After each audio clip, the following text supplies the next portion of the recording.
Welcome everybody back to the Lamont Tyson Politics of Being Black in America. And we are back to talk a little bit more politics. I got the big homie TJ is going to join me today. We haven't seen him in a couple of weeks, so it's going to be very spicy today. We are going to talk about Trump and Elon. We're going to talk about people trying to put religion in schools. And then we've got a couple of surprises for you. Get ready, get set. It's time to go. I'm up early for the dealers come out. Everybody is outside till the killers come out. You ain't eating, you just act full. I'm impactful. Dozen funerals in a month. I got that pull. I will give it to niggas in all rap forms. Ignatius out right now on all platforms. There he is, ladies and gentlemen. The Don Juan, and I'm not using pun, of TikTok. The big homie TJ. And for you MAGA folks that try to give him trouble, okay? I don't ever want to hear y'all mistake TJ with JT. He is not a jive turkey. Y'all wouldn't be able to pick out a fucking jive turkey if you was in Hillshire Farms factory and you saw turkeys without legs. This is TJ, my folks. How you doing, my brother? I'm doing good. I like that Hillshire Farms line. That's pretty good. That's good stuff. You know, I was driving the other day. When was it? It was last weekend, actually. I think it was on Sunday. And I saw on the interstate the Oscar Mayer Wienermobile. Have you ever actually seen that in real life? I drove right next to it. Yeah, it was that was a pretty. I was actually a pretty bad example of a driver, and I took a video of it. I was, oh, look at that! I haven't seen that in the years, I think. And I sent it to my girlfriend, and she sent a text back that said #worst driver, but she spelled worst like bratwurst, which is really clever and funny. Yeah, that was great. Yeah. That was funny. So yeah, that was good. I like the Hillshire Farm reference. But no, I'm glad to be back, man. I missed not being on the show last week, so I'm really happy to get an opportunity. Hey, we appreciate you, brother. No, even if you're not here, you could believe that I am 10 toes down in politics. I'm immersing myself in it. I'm bringing on other guests. I've got some politicians coming on. I'm trying to build our growth. And I really have a special thank you to TJ and Claire, because these two knew that this was a transition for me. And they didn't know me from a hill of beans. Hell, I could have been an op. And they said, we're going to give you a try. And I'm so grateful that as I'm going through this upswing, they're giving me a try. And we're going to get y'all straight to the show. Remember, this is a podcast too. That's the link for the podcast. And I got some new technology now where if you guys want to leave us a voice message, if you have a computer or a cell phone, that link right there is how you can voice us a message. You start leaving us some good stuff, we'll start reading it on the air. Wow. Yes, we will. Wow. Yes, we will. We'll play it on the air. Excuse me. TJ, you know how I start this show off. It is that time. Politicking while being black in America, living under MAGA. What you got for us this week? What is your petty grievance while living under MAGA? All right. First, I want to say bold move with the voice memo messaging there. That could turn out some pretty interesting content. I love this idea. That might I can easily see the haters jumping on there and leaving some choice, which would make good content as well. Ironically, I do like when people leave like the nasty comments and stuff, because it's just stuff that fuels us. It's great. Now, the politicking while black petty grievance that I have today, I don't know if this is permitted. So let me know if it's not, because this one isn't necessarily specific to black people. In fact, it probably happens to black people less than any other minority in the group. But you'll see what I'm talking about here. This weekend, I was early this week, I was out of my job, and there was an Asian woman who was with a company I worked with, or that I was working alongside. And a client that we were talking to was an older white gentleman, looked about 75 years old or something. He was actually retired from his position. He was filling in for someone else because he had the information we needed. And after we got done, we spent like 2 hours together getting everything we needed and stuff. As we were done, he went over to the Asian woman who was there and he says, "Oh, hey, I'm sorry, I didn't get your name." And she said, "Oh, my name is so-and-so." And then he asked her, "So where are you from?" And yes, he said, "Where are you from?" And she's like, "Well, the Philippines, but I'm actually from this part of Indiana," or whatever, because she knew what he meant. And as I saw that, I thought, wow, that is I haven't seen that in a while. I actually haven't seen that in a while, where someone comes up to someone who's not white who seems ethnic of some type say, oh, hey, where are you from? You can't say, oh, I'm from Kansas. Oh, I'm from, I'm from Arizona. No, they mean, what country are your ancestors from? It's like, God, that is rude as fuck. Now, that could happen to black people too. It's probably less likely than like an Asian person or something, but it could. And so that one jumped out at me because there's some good old school racism that I haven't seen in a long time. Because like, I feel like because he was just almost 80 years old, maybe he hasn't caught on, but it's like, yeah, you can't do that, man. That's not cool. So that one's mine. It stuck in my mind all week. It's like, oh, I definitely got to mention this on the show. Let's talk about that. That is racist and it's borderline. Yeah. I think there's some gray area in it because I think a lot of people have curiosity about people's background. So would a better way to approach someone like that to ask them, instead of saying, where are you from? Could you ask them, may I ask you, what is your heritage? Yes, yes. And if they go into, my heritage is, Japanese, whatever, then you'll kind of get that answer. But I think people do have a curiosity if you're not from America sometimes, where are you from? And I think that if you think so and you agree with it, I think a better way for those listening to ask someone that looks like they may not be from here, ask them what is their heritage first. Don't run up on them. Where you from? Yeah, so I put a lot of thought into this because I made this mistake once. Me too. I'll never forget it. A friend of mine, one of my best friends in college, and I met his sister. And I didn't know it was his sister, I guess, because I knew my friend. And so, but their family was Guatemalan. And so I met her and I was talking to her and I asked her, where are you from? This is 20 years ago or so, but I asked, where are you from? And she said, oh, I'm from, this town. And I was like, well, that's not what. Then I said it again. I said, oh, no, what am I doing? Well, what am I doing here? And so I've never forgotten that. And I thought about this too, like, what's a polite way to do this? Now, I think there are levels you have to worry about here because if someone has an accent, it's a lot easier because like, oh, hey, where's your accent from? That's easy. Boom. There's nothing rude about that whatsoever because, I obviously knows you have an accent. You're not going to deny it. Where did you pick it up? And then you can kind of decipher it from there. The worst version of that is asking, what are you? I've heard people say that before too. And I've never found a time when that was acceptable. But honestly, if someone doesn't have a discernible accent or maybe article of clothing, I don't know if there is a polite way. Because if it's someone I don't know, right? Maybe if I know this person, I could. But in that situation where he didn't know this lady, she didn't have an accent. There was nothing to say that, she wasn't born in the United States. And to say, hey, where are you from? Or even what your heritage is, that's kind of tricky. It was like, well, who are you? Why are you asking me about my cultural background? So that's kind of tricky. But I think if there's like an obvious giveaway where it wouldn't be considered rude, that you could tell that this person was at least born somewhere else, there's a way around that. But otherwise, I don't know. It's kind of tricky. That's a good question, though, because you don't want to, it's nothing rude about trying to ask about someone, but you don't want to get too personal in the first meeting. So the way that this was made aware to me, back in my day, in college days, I was real big into video games. And there was this young hottie who looked Asian. Go. Always. Look at that. Same situation. At Best Buy. And I would always go buy my games. And every time I buy my games, somehow I know that I get in her line. So we got to talking about what games I'd like to play, blah, blah, blah. And I asked her, I said, well, where are you from? And she bust out laughing. Because she knew I was asking, are you from Japan? You from Asia? You from Colombia? She's going to say to me, boy, I'm from Goldsboro, North Carolina. There you go. And I said, you know what I mean? And that's when she told me there's a better way. Now, I don't know if she's speaking for everybody, but in that moment, she said, there's a better way for you to ask me, where am I from? And I said, well, what is that? Ask me where is my lineage or my heritage is from. And she was like, that's not going to offend most people from Colombia.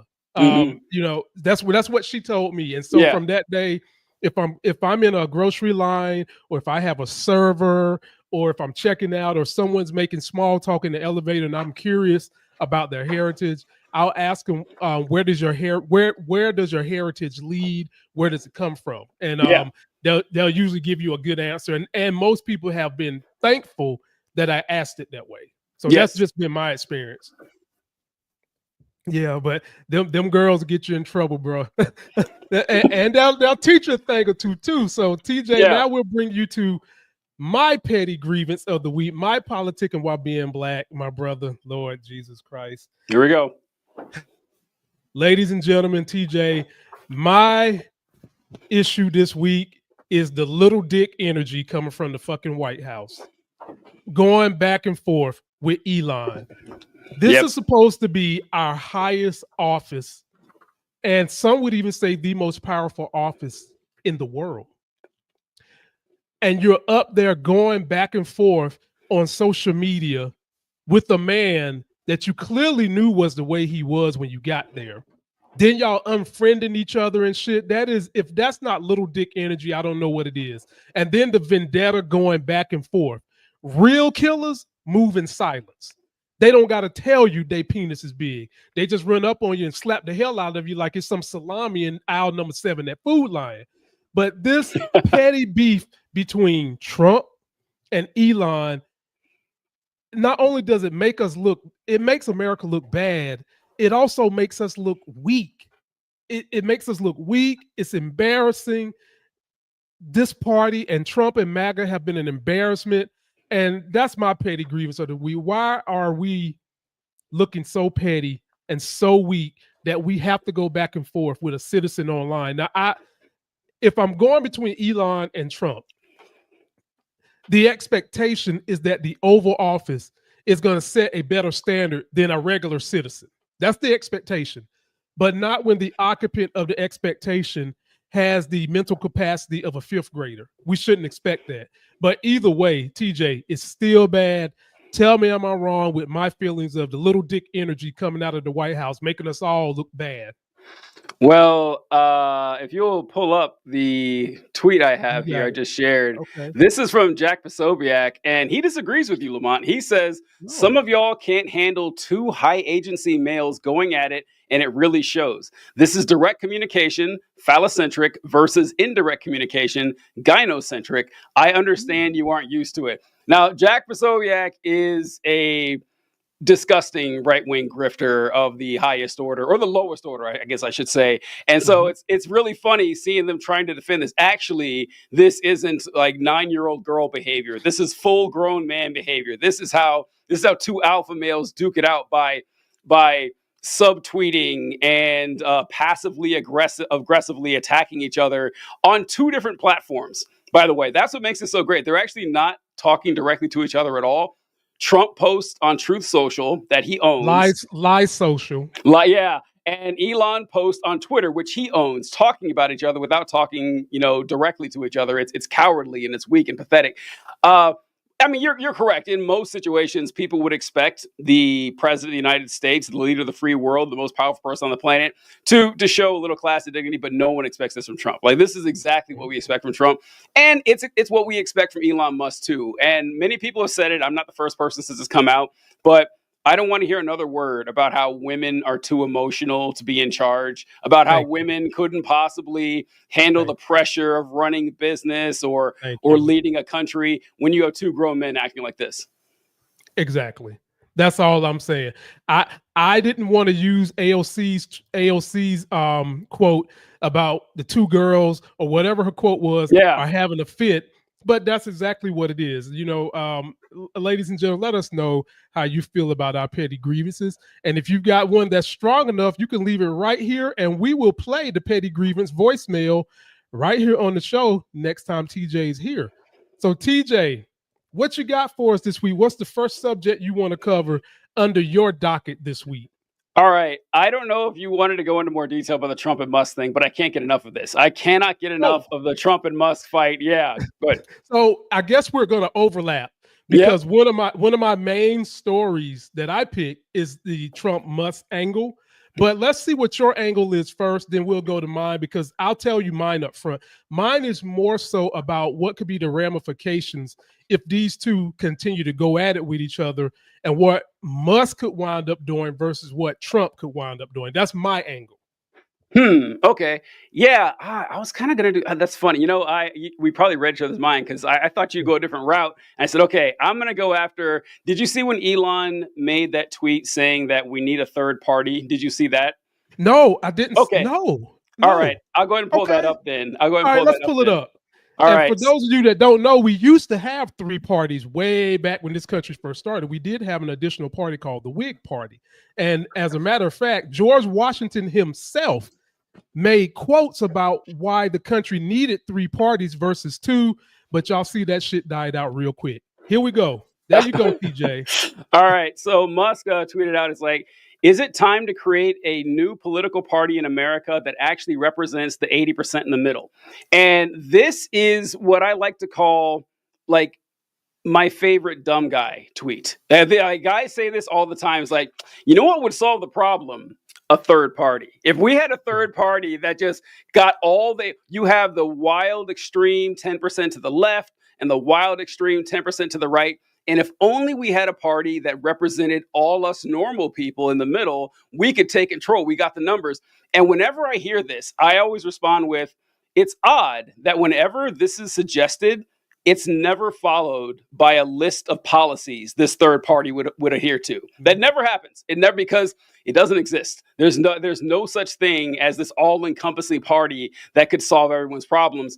And with the Washington thing, so Washington didn't say that we needed a third party. Washington said he didn't want any parties, is what Washington said, which is that was his quote. Yeah. Okay. Yeah. And what's funny about this, sorry for the folks running off, I do this, my rabbit trails and everything. You good. But when the country was founded, everyone that was involved, writing the Constitution and everything, they didn't have political parties in mind. They didn't think they were necessary. They thought that most leaders, most men of status in this political climate would more or less have the same ideas of how the country should look. They all thought we kind of agree on everything, and then we just vote for the best person for the job. And that's why back then, the president and vice president didn't run together. The person who got the most votes was the president. The person who got the second most votes was vice president, because they would agree on everything anyway. Well, who cares if they're first and second? And Washington said that he thought political parties would fracture the country and divide them. And at the time, we already had political parties. We had the Federalists and the Anti-Federalists. And George Washington is what I like to call like the first enlightened centrist. He did everything the Federalists said, but didn't claim to be one. And it's like, okay, buddy, this is just, you're just pretending that you're not a Federalist when you are. But yeah, the Whigs, they come about, and we've had third parties all throughout American history. They just very rarely get anywhere because of the way our system is set up. But this annoys me. I don't know if it annoys you as much as me. Oh, actually, you're involved in politics. Yeah, a lot. And so, like, when people say, man, if only we had a third party, like, first off, we already do. There are dozens of third parties out there, and they're not getting anywhere. Every now and then one makes some waves or something, but with the first past the post elections we have and the lack of ranked choice voting, I don't think third parties are gaining steam anytime soon. And even if we did have 3 strong political parties, I would prefer that. I prefer 6 or 7, honestly. But the idea that, well, the Democrats and the Republicans are so crazy, and all us normal people, the 75, 85% who aren't wild, we would all agree. No, you wouldn't. No, you wouldn't. That would never happen. Well, what do you think? My issue when people say that is that it's 2 things. Number 1, they're being hypocrites. And number 2, they're always trying to create this straw man argument that they know is not going to happen unless you have someone who has the power and political will to make it happen. The other issue is whenever I hear somebody say that, the only people that ever say that shit is fucking Republicans. Now, I know Democrats do say it. But in my experience, it's mostly Republicans. And the person that you just showed that tweeted that, who did his ass vote for and then contributed $330 million to the Republican Party? Same thing. So, like, we have the Green Party. Yep. And I know people who are kind of in that Ron Paul space who really and truly vote Green Party. I do. I know 3 prominent rich people that have been voting the Green Party because they really and truly don't like what each one of the other parties stand for. But here's the thing, ladies and gentlemen. Me and TJ understand that the same corporate financial apparatus that is in place that controls one party, controls the other one. The issue is the issue comes into how do we get to what the ultimate goal is for each party? Historically, the policies of Democrats, and before y'all go and hit me with they used to be the Dixiecrats, we know that shit. Stop it. We already done discussed that, me and TJ. We done discussed that. The policies typically are for the working people, the poor people, the middle class, versus when you go to the Republican Party, their corporate donors want their taxes lowered. They want the rules that help the middle class lowered so that instead of them having a safety net that can help them make it in life, they want to just be beholden to the corporate folks that put these rules in place and get these tax breaks. And so when I hear that argument, TJ, I just think that unless you're about it, unless you're putting your money behind it, unless you're actually voting what you say, it's just a straw man argument. And there's several that Republicans love to throw in your face that, in my opinion, are nothing but straw man arguments. They say the shit and they're not going to do it. Everybody, welcome TJs Flurkin. There's the Flurkin. Flurkin, good, yeah. This Flurkin's name is Wolfie. He's very dangerous. Careful. Wolfie, ladies and gentlemen. He can, if some of y'all are holding an infinity cube and you need it to be stuffed in a cat and taken out of space, we got your cat for you right there. Got it covered. Ladies and gentlemen. Very good, very good. Yeah, man. Have you? This is another thing that you mentioned how Republicans say it a lot, because there are third-party people on the left. You'll have your Green Party folks, like you mentioned, the Jill Stein voters, and on the right, you'll have your libertarians, your like Ron and Rand Paul, stuff like that. But they're a minority. It doesn't really happen terribly often. Nope. But another thing I noticed this from Republicans, I bet you've seen it too, is you point out something bad that the GOP is doing, and you're saying, hey, the Republicans, like this Trump's one big beautiful bill. By the way, I don't know if we talked about it last time. The one big beautiful bill, I always thought that was a nickname for Trump's legislation. It's the actual name. Like a couple weeks ago, I saw that its actual name, the One Big Beautiful Bill Act. This country is a joke. But you point out that, hey, Trump's budget, Republicans are always talking about the deficit. The deficit's bad, blah, blah, blah. And Trump is raising the deficit by nearly $3 trillion. And when they're cornered, they say, well, both parties are bad. Both sides are bad. And it's like, okay, that's rather convenient, because when you're pointing out the bad stuff the left does, I never hear you say both sides are bad. It's only when I mention how bad the right is that you deflect and say, well, both are bad. And here's the thing. Yes, I agree. Both parties are bad. They are not equally bad. It is ridiculous to assume they're equally bad. And you know that too. Like you mentioned with Elon Musk. Before the election, Elon said, what did he say? He says, I am to the right wing of the Democratic Party and the left wing of the Republican Party. I am a sensible, common sense, middle of the road American. But when the rubber hits the road, he's voting right. He's voting red. That's what all these folks are. Like 80% of the time when you hear someone say both parties are bad, they're just conservatives who are too ashamed to admit it, too cowardly to admit it. Exactly. So TJ, you've experienced the same thing I've experienced. Same exact thing. Same exact thing. Now let me continue this Elon Trump issue. I'm gonna take you down the road I want to go down, and I got a little clip that kind of surmises how this thing got started and where we're at today. Thank you for clarifying that George Washington thing, because I interpreted it completely wrong. It made it to me when I read it. When I read it in the book, it felt like he was arguing we needed more than two parties. But I'm glad you clarified that. And I will never forget that. But we've got a situation right now, ladies and gentlemen, where we've got legitimately the tech bros are ganging up against Trailer Park MAGA when it comes to Elon versus Trump. And we're going to play it. We want you guys to let us know what you think. Here we go. There it is. This. Without me, Trump would have lost the election. Dems would control the House and Republicans would be 51-49 in the Senate. Such ingratitude. Donald Trump didn't like that. He said, I would have won Pennsylvania regardless of Elon. I'm very disappointed with Elon. Newsweek is reporting that Russia offers political asylum to Elon Musk over Trump feud. Oh, and some food for thought as they ponder this question. Trump has 3.5 years left as president, but I will be around for 40 plus years. Bigger picture, we're really watching Trump, Bannon, Miller versus Musk, Till, Vance. And then Sammy opines, who would Putin prefer? Absolutely telling that at JD Vance taking a walk and defending real Donald Trump against Elon. And then the next tweet. Okay, so JD Vance, I'm sure pumps under pressure from Stephen Miller, did what I feel like is the bare minimum. JD Vance puts up on Twitter, President Trump has done more than any person in my lifetime to earn the trust of the movement he leads. I'm proud to stand behind him. TJ, my fear with this is the tech bros they've never liked Trump, and MAGA has never liked tech bros. It is what it is. But what happened was they saw a situation where the two could come together and use Trump as a useful idiot, which he is, and Putin and all of our enemies know that Trump is a useful idiot.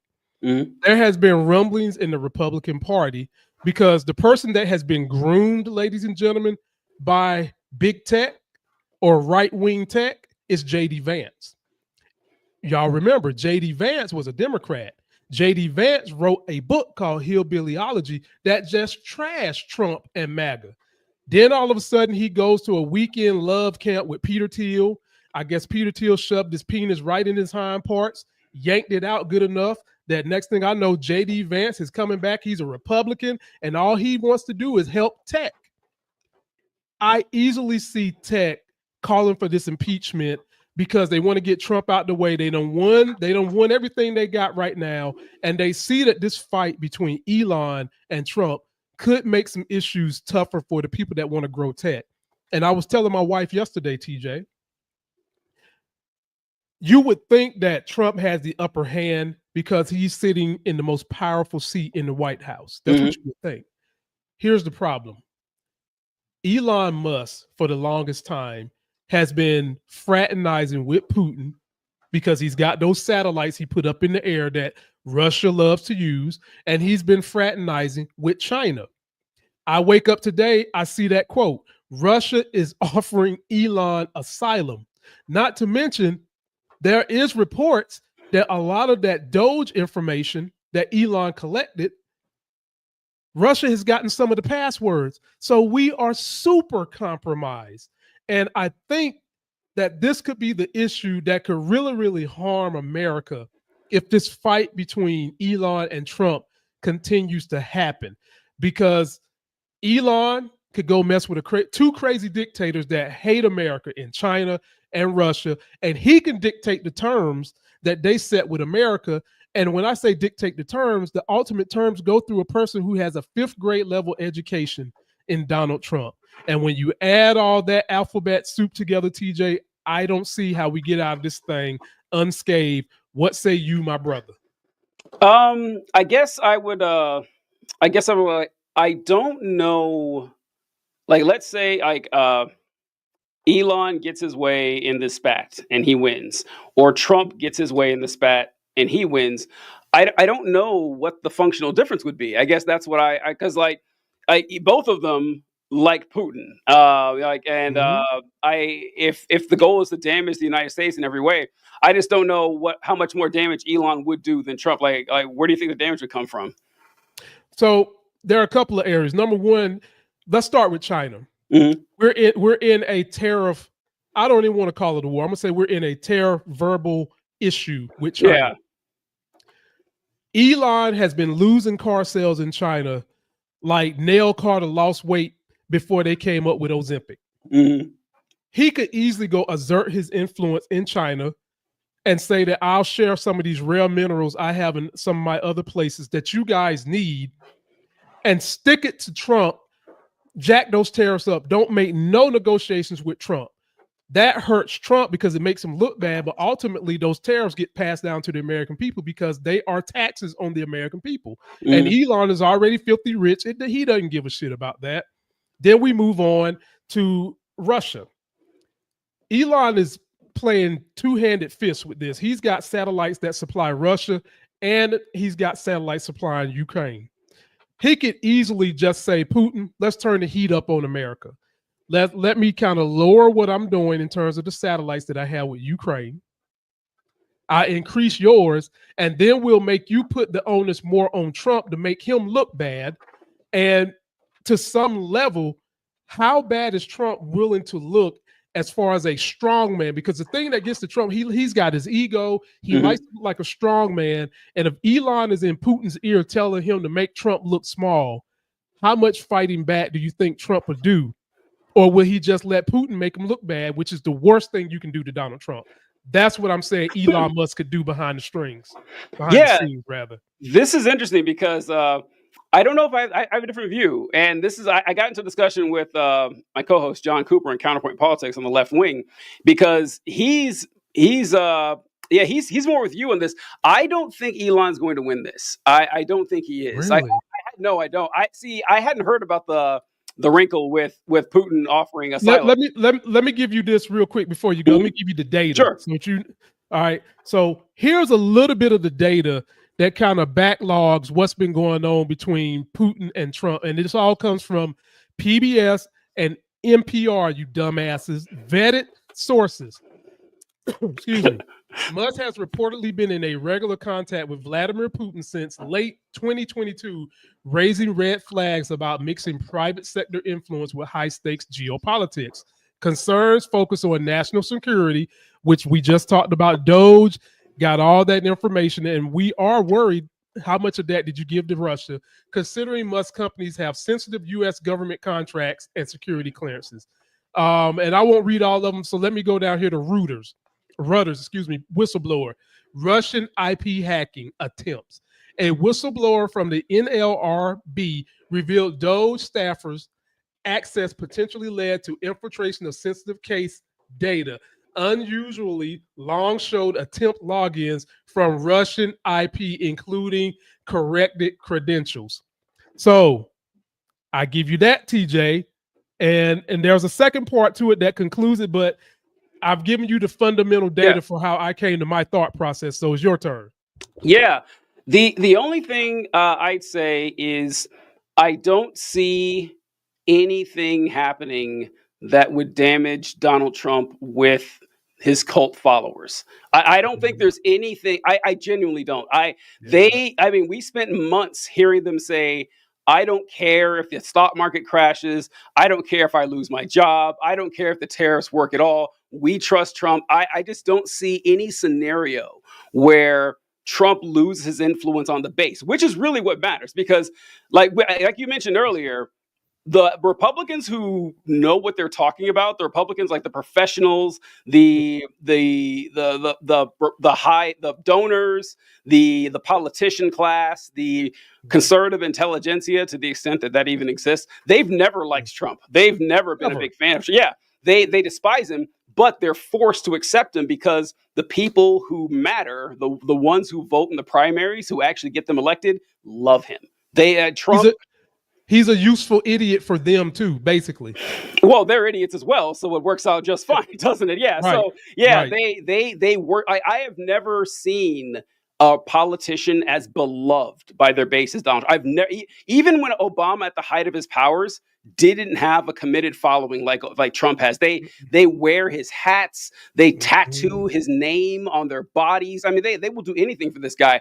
And like in a battle of the Trump cult versus the Musk cult, I think the Trump cult wins every single time. Now, the damage that can be done, like you mentioned with Russia, once it's the same thing. I was like, I don't see how that would be different than if Elon didn't do it. Like everything that given the information from Doge to them, Trump would do that. Trump would have no problem doing that. And so the damage, Trump would weather that storm. And with China, I think, I don't know. I'm not so sure if Elon would play ball, specifically because what's Elon? Elon has all these companies. He's got SpaceX, he's got Tesla, but his baby is Tesla. Tesla is the one that I think is the nearest and dearest to his heart that he really cares about. and Tesla is tanking big time. Tesla, Mhm. like Europe, barred sales of the Cybertruck. We could do a whole episode about the Cybertruck and what a nightmare that thing was. But one of the biggest competitors for not only electric vehicles but also Elon's dream of what is it called? Hands or full self-driving vehicles is China. And the batteries thing you mentioned. And like Biden put a 100% tariffs on Chinese EVs because Right. they were, you remember, because they were hurting our market here. So And they're actually better cars, to be they're honest with you. better. 'Cause, They're much like, better. Yes. if they were cheaper, I would. Or so there's people that follow me for stocks. You've heard me talk about Neo, and I'm sorry to interject. I just No, want go to ahead. let people know what you mean when we talk about their EVs are better. You've got Neo, you've got Lee, and you got BYD. Fantastic cars, easier on the eyes, and they charge better, and they are significantly cheaper if we didn't have those tariffs and all the handling fees to get them here. Yes. Yeah. And so they are in direct competition with Musk. They have a better product than Musk. He could just sell out and say, okay, well, I'm going in on the Chinese now and trying to help them out. But, Trump could limit that too. There's nothing that he could do to stop that. So I don't see how he wins there. Now, I might be wrong. Like Trump might lose to Musk, but I would, as I said, Trump has vanquished men far more competent than Elon Musk over time. I mean, look, I have no respect for Trump at all, but he's beaten every conservative that's run across him, and he's beaten 2 out of the 3 Democrats. I mean, the guy, I don't believe Elon Musk is going to be the guy who's like, aha, I've got it. I'm going to crush Trump now. He hasn't shown me that kind of competency, but we'll see. I don't know. It's interesting. I think it comes down to what you mean when you say crush Trump. Yeah. To crush Trump, you've got to hurt his ego. Mhm. And I think Trump has never had to battle the richest man in the world by far. Mhm. And yes, Tesla is the baby. Tesla is the baby, and they're supposed to be getting ready to come out with the robo-taxi unveiling in Oh, Austin, boy. Texas, either the end of this month or Yeah, July. sometime this month. Yeah. But Musk is getting paid significant contracts for SpaceX Mhm. and the Boring Company and the satellite company, which is Russia don't care about the car. They want that satellite technology. Mhm. That's what's giving them contact to contact via their communications devices in Russia and in Ukraine. China wants to know a little bit more about how he was able to put those things in place. Mhm. And America has just kind of been like, keep it here. We don't need to be fraternizing with them. And I could just see that this could be a stain to make Trump say uncle to a small degree if Elon can embarrass him and Mhm. hurt his ego using Putin and Xi, president of Oh, China. okay, yeah, because I guess we should define what do we mean by Trump losing, and if Right, Trump right. losing is taking a political hit or a PR Mhm. hit, he's taken it before. I think he Yeah, can do it. Yeah, it's because like John was saying something that he think that Trump could be impeached. I just no chance. I just or impeached or removed. No, that's where I guess I was going with that. That we've been down this road before. There's no way they're getting 17, 18 Republicans in the Senate to convict him and get him tossed out. No.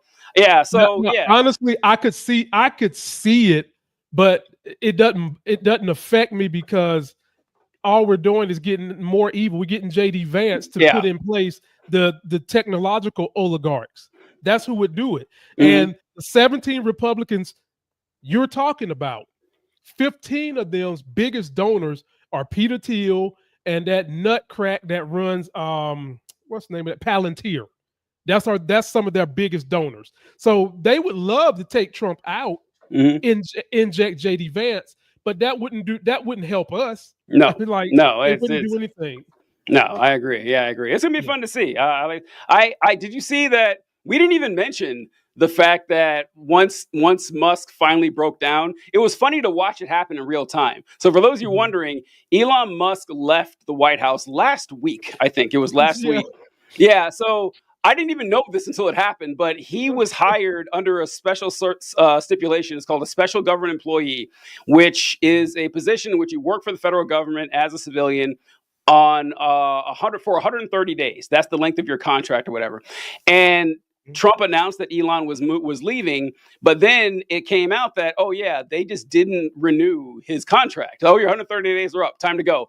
And then Elon kind of sat and kind of like did these like soft attacks on the administration. And then one day he just came right out and said, I can't hold it in any longer. This budget that Trump has proposed is going to balloon the deficit. This is an abomination, I think he said. And then he just kept going. The hits just kept rolling after that, getting to the point where he said, I'm going to drop the bomb now. The real reason that the Epstein files haven't been released is because Donald Trump is on the Epstein files. Just calling Trump a pedophile like that. And it was like, whoa, this guy's really crashing out here. So it has been really funny watching Republicans talk about this and say, oh, well, they're just playing, 5D chess here. They're making you think that they say that like Trump and Elon, Nancy Mace, our favorite congresswoman, she said that, oh, look at this. Now the Democrats are calling for the Epstein files to be released. Great job, Trump and Musk. You guys played them like fiddles.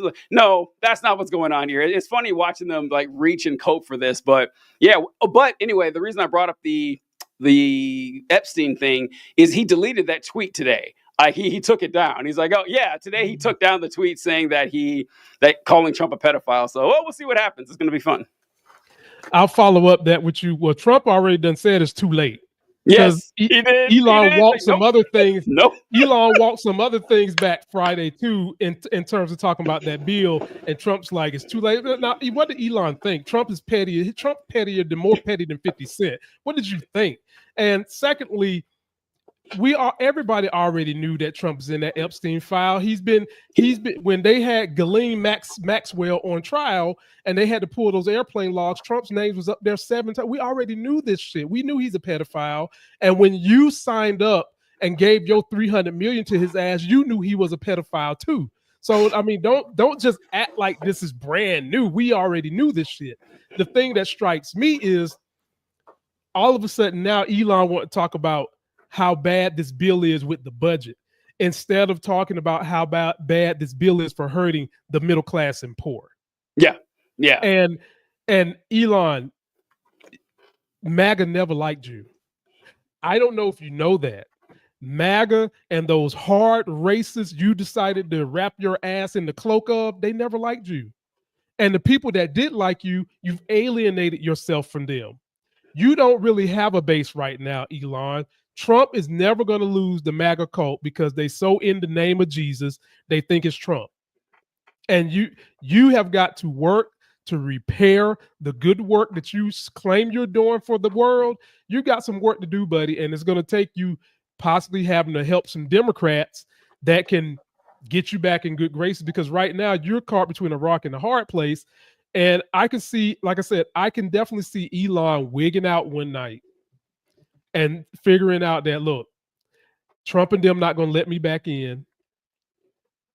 Do I really want to eat crow and come running back to the Democratic Party? Or do I want to just be a meddler and go to Russia and China? That's what we got to wait and see.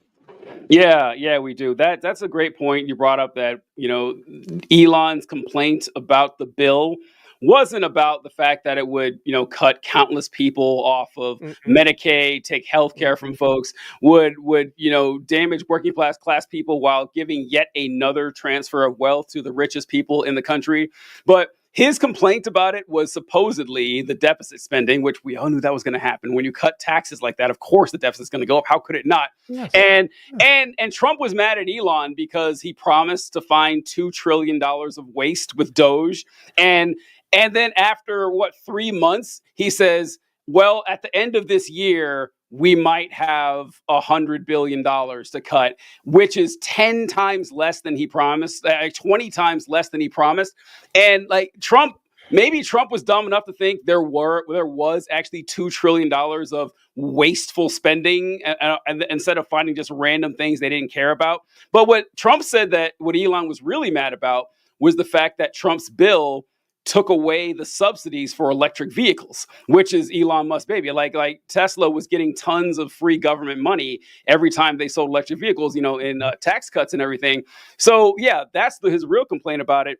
And so that's interesting. I've heard this. I've heard a lot of people mention this, that now that Elon is an enemy of Trump and everything, where he's going to go now. Because you're right, like the Republican Party, if you go back in time, 8 years, they all hated Elon Musk because he was selling electric vehicles, which is some cuck lib shit. Why are you buying electric vehicles? We need gas guzzlers. They hated that. And then he came out and said, well, actually, I'm a white supremacist and I love Donald Trump. And then, of course, they fell in love with him. But I kind of think he's crossed the Rubicon on this. He's a bit of a man without a country. I mean, like, if you were a Democrat if you're a Democrat running for office, why would you ever associate yourself with Elon Musk? Even though he's this is not an enemy of my enemy is my friend type of thing. This is the enemy of my enemy is a racist white genocide, purveyor and a Nazi. He did a Nazi salute in front of hundreds of millions of people. I wouldn't do it.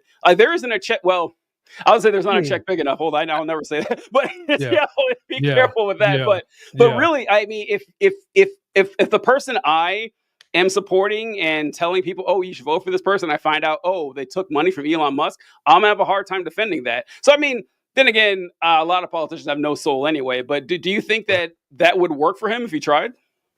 The only way it would work is if he apologizes. He tells people he got caught up in the hype of Trump, and he just admits to people that the reason he supported Trump was because he wanted all those injunctions, those lawsuits against him to drop, because he had like 16, 18 of them, and 10 of them possibly was going to put his punk ass in jail.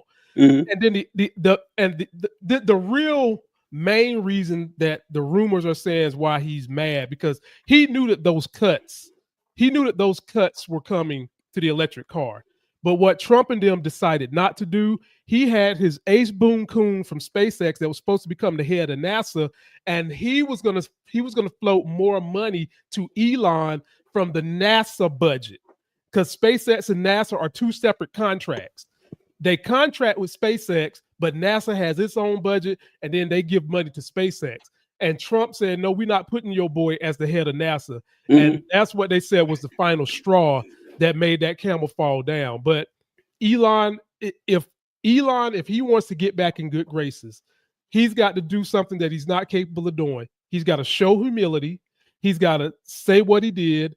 Basically what black people want white Americans in the GOP to do here. Admit that there was slavery, say that you're sorry, give us some fucking reparations, and that is the road to redemption. That's the recipe for Elon. The recipe for Elon. Same recipe. So y'all let us know what you think, y'all. Be sure to leave us a voicemail. You can do it on your computer. You can do it on your phone. The link is right there. Download the podcast. Go check out TJ on his TikTok. His link is in the description. He does a great job. He keeps me entertained and enlightened during the week when I'm stressing sometimes dealing with living under MAGA. TJ, I got a religious thing for you, my brother. Let's go. Can't wait. I got one for you, man. And this stuff tears me up because I've got young children. My daughter just graduated pre-K and she's going on to elementary school. And when I see stuff like this, it makes me not want to move to any red state. Take a look at this. What is the fourth commandment? Keep the Sabbath. Part of keeping the Sabbath holy is not working on the Sabbath. That is, yeah. What day is the Jewish Sabbath? It is on Saturday. And what day is it today? It is Saturday. Here we are. The Christian Sabbath is what day? Sunday, in honor of the day that Jesus rose from the dead. And we're scheduled to give this bill a final vote on what day of the week? It's ironic, isn't it? Would you be willing to postpone your bill so that we're not breaking the Ten Commandments by working on the Jewish or Christian Sabbath? I love that you said that, because you're saying that you'd rather tell people to follow the Ten Commandments than follow it yourself? I would have rather have had this bill passed the other day when it was time. We as a legislature are about to force every teacher in the state to post the Ten Commandments in their classrooms. If they are donated. Do members of the Texas legislature follow the Ten Commandments? So again, this bill is about honoring our historical, educational, and judicial heritage with the displaying of the Ten Commandments. The ninth commandment is thou shalt not bear false witness. Are you aware of any legislators who have lied about anything? That is, There might be one coming up in a minute if you keep talking. We'll see. The seventh commandment is, thou shalt not commit adultery. Yes. Do you think that members of the legislature should focus more on trying to follow the Ten Commandments rather than telling others to follow them? Maybe they didn't have them posted. It is incumbent on all of us to follow God's law. TJ, we so need more Democrats to do that shit he just did. And he did it so much more nicer than what I would have done it. But having said that, you are my resident on debunking how they try to inject their white nationalist Christian policies into law. When you saw this, because I know you've seen it before now, what did you think about this? And, I'll tackle the one about the schooling because that bothers me pretty bad. Yes. So I do love seeing this because it is insulting. I find it insulting as someone who grew up religious and studied this, went to a religious school, or religious institution of higher education. And I'm no longer religious. I don't believe in God anymore. But it's because I put in the work. Okay. I actually studied this stuff. I know what I'm talking about. And to see people who know less about this than I have forgotten about this, pretend that this is a matter of national importance. It's a preeminent thing. We need to just to signify how important this is than rather acting on how important it is. And the Ten Commandments is one of my favorite ones because back when I was a Christian, when I was a kid, we would go knocking door to door every Wednesday after school. Every Wednesday after school, a bunch of like 8th graders would pile into a van. They drop us off on individual streets, 2 by 2. We go knocking down the doors, inviting people to our church. And then they came back and picked us up 45 minutes later. Incredibly unsafe. Can't believe we did this for years. But we, just children, just dropping them off in the middle of nowhere and then coming back. TJ, God was protecting y'all. Oh, that's a good point. That's a good point. Yeah. I had nothing. I had a hedge of protection around me. I had nothing to fear. And we would talk to people and say, hey, do you know the Lord Jesus Christ is your Savior? Would you like to come to our church? And most people would say, oh, yeah, I'm saved. I'm a Christian. I already know. And our pastor told us, okay, if they tell you that they've already accepted Christ and that they're good Christians, ask them, well, what did you do to gain your salvation? And they would say, a lot of people would say this. They would say, well, I follow the Ten Commandments. And he says, when they say that, ask them what the first one is. And I've never forgotten that because try that on anyone who tells you that it's a matter of national security that we put the 10 commandments in classrooms. This is very important to our history. Okay, what's the first commandment? Well, what is it? And 99% of the time, they're not going to be able to tell you. On the off chance someone tells you, then say, okay, well, can you name them all? Can you name all 10? These are very important. Guarantee they won't be able to. And even if they do, this trap goes a long way. Even if they do name all 10, ask them how many of the 10 commandments are laws. How many are laws? You have, thou shalt have no other gods before me. Thou shalt not make any graven images. Do not use the name of the Lord thy God in vain. Remember the Sabbath day to keep it holy. The first 4 commandments have nothing to do with laws at all. And the Sabbath day, like he mentioned, the Sabbath is Saturday. Not one time does the Bible say the Sabbath is Sunday. Not one time. That it only happened. Yeah, it only happened because that's the day Jesus rose from the dead. So Christians go to church on Sunday. And then the commandments that are actually laws, there's 3. There's thou shalt not kill, thou shalt not steal, thou shalt not bear false witness. And he said bearing false witness is lying, which is kind of true, but the better interpretation is you shall not commit perjury is what bear false witness means. Right. And so the other 7 commandments are like, thou shalt not commit adultery. Thou shalt not covet. Tell me how capitalism works if nobody covets, if no one's jealous of anything. How does capitalism possibly work? It is a farce. It is hilarious. And it's insulting. Like, she did get in one good joke there when he said, do you know any members of this house that have lied? She says, well, if you keep talking in a minute, we might hear one. That was a good comeback. Credit where credit's due. That was pretty funny. But it just bothers me that I see this shit all the time from people telling me how important this stuff is when they don't know it. Or best case scenario, like with her, he led her into all the answers, but it's important to teach, but not important to follow. We're going to work on Saturday. Hell, we'll work on Sunday too. Doesn't really matter. It's insane. I hate it. You really got me going with that shit. You know that always gets me. Oh, you already know I'm gonna come prepared now. Yeah. Man, look, bullshit. Yes. For you to try to force this down the throat of children in a school, why are we wasting time, taxpayer money, on putting commandments in there when we should be paying teachers more so that they can be more flexible in the way they teach to kids? Why are we not doing that? This shit is stupid. If someone wants children to know religion, let them do it at home. The 10 Commandments might not even be the religion that some of these kids come to school believing in their household. Why are we wasting time doing this bull job? I'll tell you why. If you can get young people to continue to believe in fairy tales, it makes them more susceptible to believing in the bullshit of the Republican Party. And the people that pull the strings of the Republican Party, as TJ eloquently said, they don't believe in none of this shit. They want you to believe it so they can pull the wolves over your eyes every single time and tell you, honor thy neighbor. Don't take money from the government because God is going to take care of you. Give us what we need. God's going to take care of you. Go give the pastor the 7% that you don't really have because God's going to take care of you. While all the time, ladies and gentlemen, while they collecting your money and writing these laws that beat you down and they're telling you just pray to God, they're sitting back collecting yachts. They're doing everything that the 10 Commandments say you ain't supposed to do, but got you thinking that they're doing it. And now they want to get your kids indoctrinated early.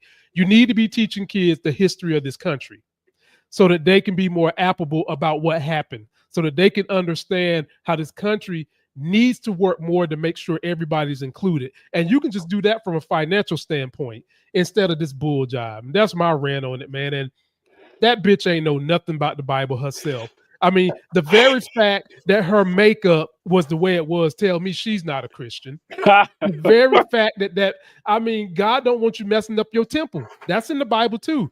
Man, her makeup looked like something you wouldn't see ancient Egyptians put on. You look mummified, bitch. No, God don't want no parts of that. And people, educate your kids on the difference between religion and what they need to be learning in terms of what's in school. They need critical thinking skills, period.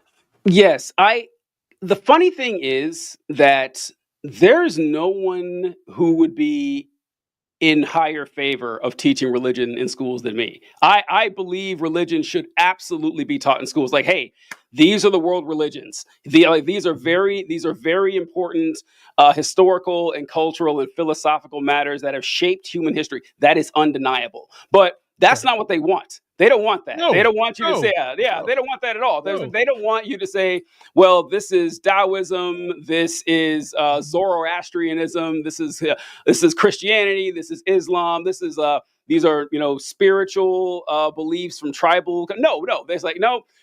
It's not even we're going to teach you Christian history, because that I would be in favor of that too. Yeah, teach Christian history. Like Christianity, for better or worse, is the dominant philosophical framework through which our Western society kind of grew. Like out of that it is half the people have names that come right out of the Bible, and so there's no denying that's true. But instead of looking at it through the historical framework and how it has evolved and how it shaped history over the years, they're teaching it as fact. No, this is real. This is an actual thing. Jesus actually is going to return one day riding a horse and shooting swords out of his mouth. That's going to happen. That's a real thing you need to believe in. And by the way, don't be gay. Ignore the rest of the Old Testament commandments. Don't bother not eating shrimp or eating or not wearing mixed fabrics. You can ignore that stuff. The part that says don't be gay, that's really important. It's insulting. As a former Christian, I find this stuff insulting because these people have no ecclesiastical honesty in this. They're shaping their religion off their politics, which I would see as a massive insult as a believer. I mean, there are sometimey Christians. When the time fits their narrative, they're a Christian. That's it. Yes. They're not walking the life. And I'm with you. I would love because teaching different groups religion is part of their heritage. Yes. It's part of how some of these groups come to be with their laws, with the way they believe, with the way they get down. That's part of it. When we write history books on this country and how we got stuck in this MAGA shit, a lot of it's going to talk about people believing in Christian nationalism. A lot of it's going to talk about that. So I'm all for teaching it, but I'm not for you posting it as if it's the gospel for what these kids need to know in the classroom, and it's only one. I'm not for that. And you don't need to be wasting teachers' money and time on that. So you guys let us know what y'all think. TJ, we got time for one more, my brother. What you got for us? If you'll indulge me for like 2 more minutes, I have something I shared here. If you see okay, that, I have. Take your time. I wanted to pull this up real quick. Is that these are the 5 most Christian states in the union. The states in the union with the highest Christian population. You got Mississippi. You have Mississippi. You got Alabama, Tennessee, and Arkansas. Now, what I'm going to share. I'm going to share the states. We're going to pull it up here. Okay. I know where he's going. You're already going with this. Okay, here we go. I know. Here we go. All right. So these are the states with the highest rates of gun violence. And you have Mississippi, Louisiana, Alabama. 3 states on the most Christian states list. You have New Mexico, then Arkansas.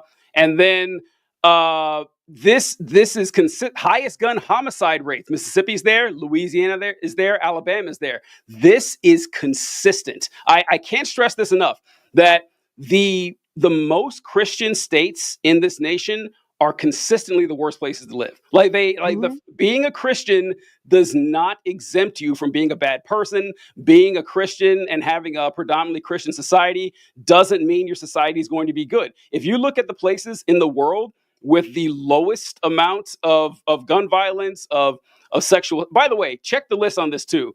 All these states have higher rates of teen pregnancies. They have higher rates of STDs, lower college graduation rates. They have higher rates of worse academic output. It's the worst schools in America.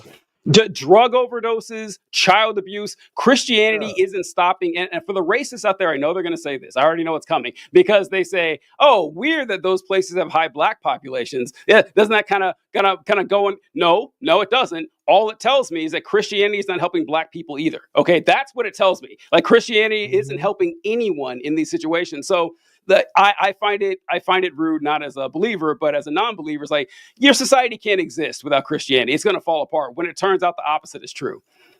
And and this is I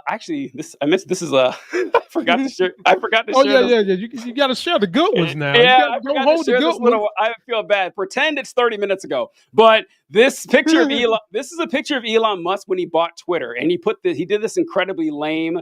He brings a sink into the office building. He let that sink in. It's incredibly lame joke because that's the kind of guy he is. But I have to point out, I don't know when this was. It was like 5-6 years ago or something.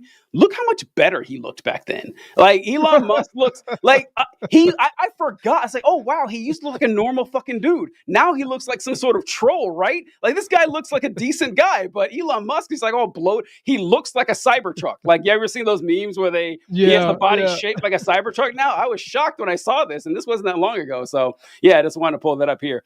All right, the clip that I wanted to share. I have no idea if you've seen this because I hadn't seen it until a couple of days ago.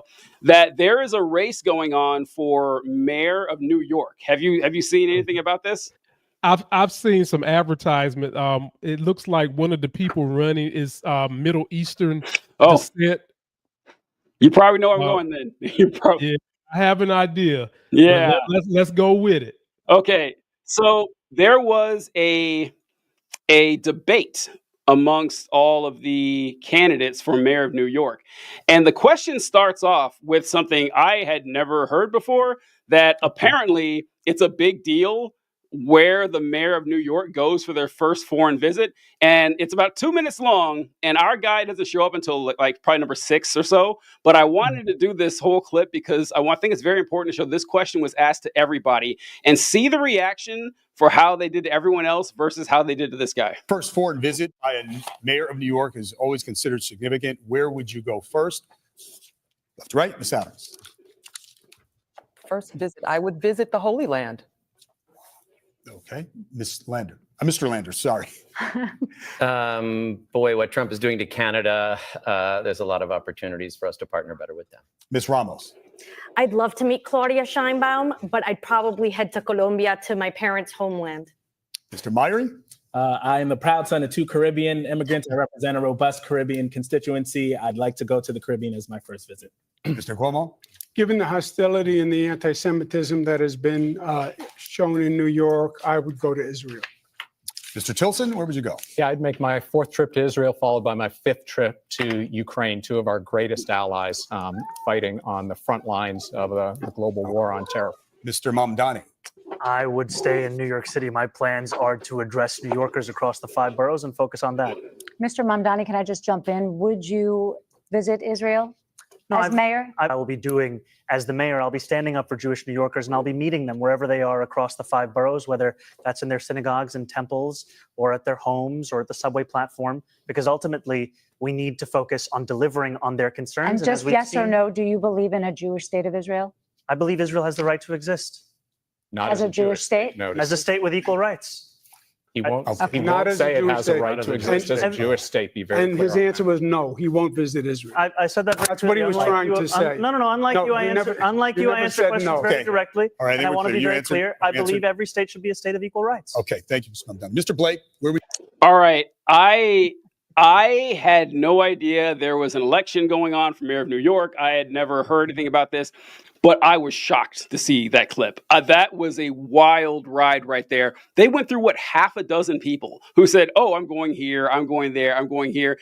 And what's funny about this, he gave the best answer. He gave 100%. objectively the best answer. 100%. I'm running for mayor of New York. I'm going to stay in New York. Like, why? Thank you. Why the fuck I'm gonna leave where the place that I'm trying to reside? Like they was giving TJ, they was giving politically correct answers. Homeboy, the one that made me throw up, and I'm sorry to cut you off. I just got one that said I've been to Israel or Jerusalem 5 times. I'm going for my 6th time. Shut up. Yes, yeah. It started off strong with the first candidate says, "Well, I'm going to the Holy Land," and it just playing right into that and everything. But if I were that dude, I mean, I guess it's not. I don't have to be him. It was a setup question. It was an obvious setup question just to pounce on this guy. No one else got a follow-up question. Other people didn't say they were going to Israel. No one asked them. Kind of weird. They asked the only Arab guy up there. "Oh, hey, what do you think about the state of Israel?" And listen, anyone out there listening, I don't know how you feel about this. I don't really care. But it's the fact that the position that Israel should be a secular democracy with equal rights for all ethnicities, the fact that that is a controversial statement is sickening. It's fucking disgusting that you say this out loud. You're like, yeah, I think that the fact that in the Israeli government's constitution, it has the Jewish nation state law basically say, I mean, I'm not summarizing. It says that Jewish people have a unique right to self-determination in the state of Israel. Wild that happens. Think the founding fathers were literal slave owners. Even they didn't put stuff like that in the Constitution, right? It's not there. You can't find that shit. And the rights of the Palestinian people is dismissed. It's mocked. It's ridiculed. Their well-being, their safety, their very lives are taken as nothing. And saying this is wrong makes you a bad person to a significant portion of the population, and it's fucking gross. I hate it. The man called for basically TJ. Let's break it down for morons. All he did was call for equality. That's it. TJ, at the very basis of what he said. The very basis of what he said was equality for everybody in that land. And for those of you that don't know the history of the land originally was occupied by Arabs. And through the history of that land, Jews came in with the Zionists, took some land, they bought it. They bought it at first. Then they came back again and started taking land.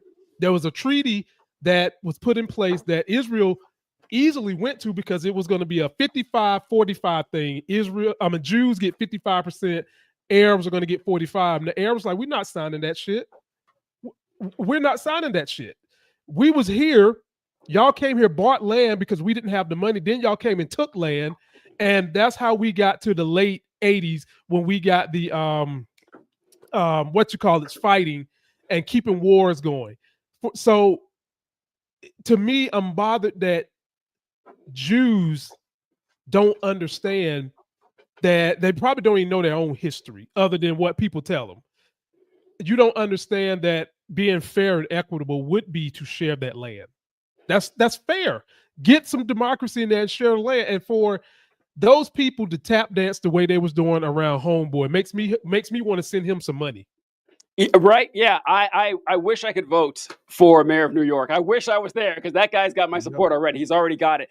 And it is really disturbing because on the one hand, I say this all the time when we talk about the Israeli-Palestine conflict's the wrong word. It's a massacre. But I don't know about you, but when I grew up, we're essentially taught one way to view the situation from childhood, which is Israelis good, Palestinians bad. That's it. That's all you need to know. That's how most Americans are raised. And then you hear that, well, the Palestinians are just terrorists. They're people who want destruction. You read what Ben Shapiro wrote about the Palestinians. He's like, well, the Israelis deserve the land, not the Palestinians, because the Israelis are an advanced culture and the Arabs like to bomb crap and live in sewage water, is what he said. And that's, you can be as racist as you want to the Palestinians, by the way, like publicly, and it's fine. It's perfectly acceptable. But I do understand why most people reflexively support Israel, because that's what we're told. If you have to actually do some homework to find out what Lamont was telling you, that like the claim that the modern day Israelis have rights to all the land because the land belonged to Jewish people like 2,500 years ago. I think it was like 586 BC, the last time the state of Israel existed, which is really funny because let's use that logic here, right? Let's use that logic. I got into a debate. I know where you're going. Yeah. I'm going to just say one piece of it. Yeah. I brought this up with someone who's making this argument, and you know what I said to them? I said, how would you feel if the natives decided to get them a terror group and start attacking places like Texas and anywhere where y'all gave them a little piece of land when all they want is the whole thing? Floor is yours. It's the exact same thing. If the United Nations just decided, hey, it's not cool that the Iroquois and the Cherokee and the Sioux and the Choctaw and the Seminoles had all their land stolen from them, we're going to give it back. You think Americans just sit back and let that happen? No. They would rise up and they'd fight. No. That's what the Palestinians are doing. There is no difference. It's the exact thing the Palestinians are doing. But people aren't taught that, of course. But what happens is they read about or learn about World War II, and they know, if you have any of a cursory understanding of history, that usually throughout history, well, I say usually, but consistently, Jewish people have been persecuted. They've been massacred. They've been genocided. They've been expelled. They've been like pogroms and stuff, like concentration camps. All throughout history, they're a persecuted group of people. And then you find out what happened in World War II. 6 million people were massacred by the Nazis. And the Zionist movement would have started maybe, I don't know, like 70, 80 years before that. They said, okay, because the Europeans were very anti-Semitic. They didn't want the Jewish people there. And they said, all right, we got to find And it's funny reading like where they recommended. Israel wasn't always the first place. The only option. I think Ghana was one. I think Argentina was one. Argentina, Ghana, Zimbabwe. Zimbabwe? Okay. Yeah, there was, and they settled on Israel. And so people were like, okay, well, I don't feel comfortable attacking a marginalized group. First off, you're not attacking a marginalized group. You're not attacking Jews. That would be bad. Like you're saying, like, hey, Jewish people are bad. Nobody is saying that. Israeli, the nation of Israel, the government and the military of the nation of Israel is not Jewish people. It's not, right? And so I say that's the one thing to worry about. Second, it's interesting that they don't have this energy when it comes to black people, saying that, well, I don't want to attack a marginalized group. Yeah, you do. You guys do it all the time. You have no problem doing it whatsoever. What I do like to say, though, is it's unfortunate that the Zionist movement decided to pick Israel to, expel a population, expel their Jewish population and then massacre another. Because if you ask me, if I were making the decisions, like it was the late 1940s, I would have given Jewish people Germany, right? I mean, that seems to make a lot of sense, right? I mean, the Germans clearly played their hands there and said, okay, you guys don't get a country anymore. You're actually going to get it handed over to the folks you tried to massacre. That seems a lot more fair and a lot more just and equitable. But, the Europeans were anti-Semitic. Like, oddly enough, Israel was created in mass by a bunch of anti-Semites. It's just how it happened. And TJ, we'll end it here, but you said so much. When I have these debates with people, when I mention Israel and Zionists, you should see the way they look at me. Yeah. Some of these people are, I guess the nicest way for me to say it, they're so unintelligent. When I say Zionism, they think I'm talking about Bin Laden and Taliban or some stupid shit like that. Like, people have no idea. And the direct parallel before we get you guys out of here is this. If you don't know the history, which is what the Republicans don't want you to know about your own country, you will succumb to hate. You will hate people because you don't understand their plight. You will start believing bull jive that they feed you that might not even be based in the truth of how people got to the position that they're in. Simple as that. Absolutely. 100%. TJ, what can the people look forward to on your wonderful TikTok, one of the hottest TikToks in all the United States, ladies and gentlemen? Shucks, you're too kind. Yeah, you guys can find me at Power is Taken, Not Given on TikTok and YouTube, and the Left Wing Pod on YouTube as well. We do a show Tuesdays and Thursdays going over politics. I'll be doing a TikTok pretty soon about the discovery of the continent of Antarctica. That's not politics, but I like to go off on history and science stuff too. It's pretty fun, so that's going to be pretty good. I'm going to have to get on one of those with him because y'all know I've got a love for science and history. You love it, yeah. Science. And I love to run my mouth about random stuff like that too because, TJ, one of the things I want to do before I kick the bucket, I want to go to Antarctica. Oh, cool.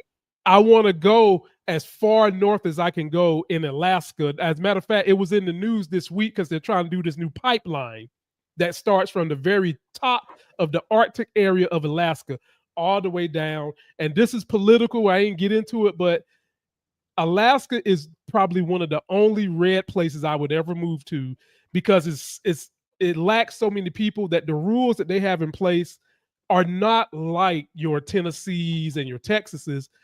Because they pump so much oil, everybody who lives in Alaska gets a refund check. Now, granted, the natives, it was put in place because of the natives that was there. And the natives are basically arguing they want more. And when we had this little meeting of the oil companies this week, of course, that land is predominantly controlled by the natives. And they're basically telling them, we really don't want the pipeline, but if you're going to do this pipeline, the cut that is going to be given to the state, we want it to be 80-20. And look, you got no argument for me. Mm-hmm. You got no argument for me, but all that was said to say, I'm that nerd dude. I want to go there, and I want to go all these places where most black folks don't want to go, especially when it's cold. When it's cold, that's true. yeah, we got to have these conversations, man. So yeah, y'all let us know what you think. That is the link for the podcast. Please go somewhere, leave us that voicemail. That is the link. The link is also in the description. Go check out TJ, and until that next sexy as hell video, y'all, we are out. Later, guys.